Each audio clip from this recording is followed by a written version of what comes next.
So we're going to be starting from the very top. So bear with me if you're like, I already know that's a guitar because things will get more complex as we go. It's important to really make sure we know all the basics so the harder stuff later makes sense. Guitar anatomy. Guitars come in many different shapes and sizes. There are three main classifications: acoustic, electric, and classical. We're going to be focusing on acoustic and electric because they're approached more or less the same way, whereas classical isn't. The basic guitar parts you should be familiar with are actually similar to something else. That's right, a giraffe. So you've got the body, the neck, and the head. Now, unlike a giraffe, guitars have a nut, tuning machines, also called tuning pegs, the fretboard, which is on top of the neck, frets, which are on top of the fretboard. Now, like a giraffe, guitars have spots along the neck. Those are called inlays. On most guitars, they're dots, but sometimes they're other shapes like diamonds, squares, or birds. They're used to help you quickly find frets while playing, because without them, where's the 13th fret? You don't know. Me neither. But with them, it's here, right after the double dots, which mark the 12th fret. Now, onto the body. They all have bridges, which support the strings, and most have pick guards, which guard the body from picks. Where they differ is in how they produce sound. For example, an unplugged acoustic sounds like this, whereas an unplugged electric sounds like this. Not literally. They do make a bit of sound. They have pickups, which pick up the sound and send it to the amp, which amplifies it. The acoustic, on the other hand, has a sound hole. Do you know what that does? It's a hole for sound. Tuning. In the age of modern technology, you get about a dozen apps that can help you tune, but you probably only need one. In case you're ever without a phone, you can buy an electronic tuner or use a piano. Then you can tune the strings and reference the keys. Another option is relative tuning.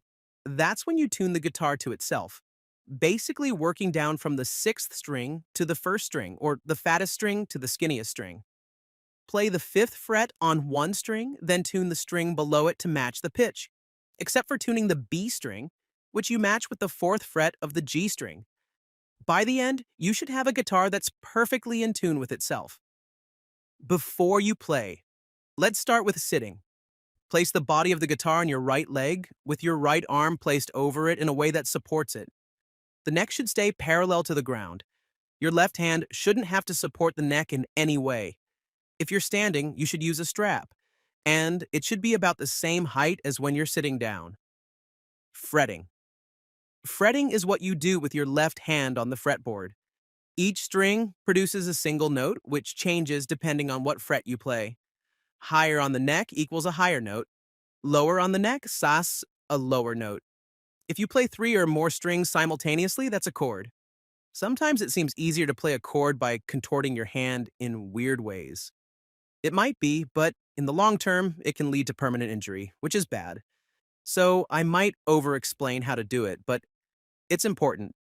Make a loose fist with your left hand and put your palm to the sky. Your thumb should fall roughly in between your index and middle finger. Don't overthink it too much. Just make sure your shoulders are relaxed. When you play a note, make sure your fingers come up perpendicular to the fretboard, not at an angle. This prevents injury, but it also prevents you from accidentally touching strings by mistake, which is worse. Strumming and picking. Your right hand is responsible for rhythm. There are two main ways to do it. 1. With electric guitars, you almost exclusively use a pick. 2. With an acoustic, you can either use a pick or finger pick.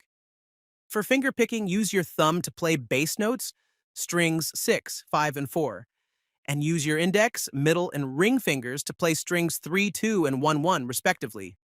Picks come in a lot of sizes. The rule is pretty much, the less time you've been playing, the thinner your pick should be. The good news is, once you're used to it, it's easy to upgrade. To hold a pick, rest it on your index finger and put your thumb on top of it gently. You want your grip on the pick to be relaxed. So relaxed that it might fall out of your hand at times, but tight enough that it won't. In general, if you're strumming or playing chords, rhythm guitar, use your elbow and wrist. If you're picking, just playing individual notes, use your wrist. Playing notes. Playing a note comes down to experience, knowing how hard to press, finger strength, and even your picking hand. But as a general rule, you want to press down as lightly as you can while still getting a clear tone with no buzz. The goal is to have as little string tension as possible. The way to do that is, say you're playing the third fret on the sixth string. By the way, playing the third fret means to play in the third box.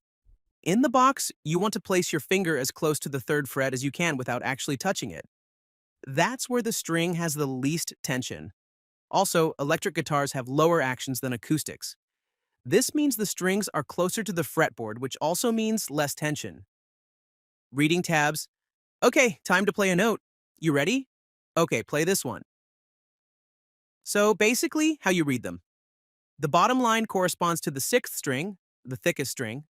The top line corresponds to the first string, the thinnest string. The other lines in between are the strings in between. The numbers on the lines are the frets you have to play on that string. A 0 means you play an open string, which means you press no frets. Chords. A chord is when you play 3 or more notes simultaneously. There are all types of chords, but the ones you absolutely have to know are bar chords. Just kidding. It's open chords. Open chords are chords that consist of at least one string that's not fretted. Here's an example. That's not it. That's a chord diagram. How you read it is, picture a guitar up against a wall. With everything we've learned in this video, try to play this chord. If you're going to pause, here are some chord charts of chords that you should be familiar with. Once you get these down, you'll officially be ready to play guitar. Congratulations!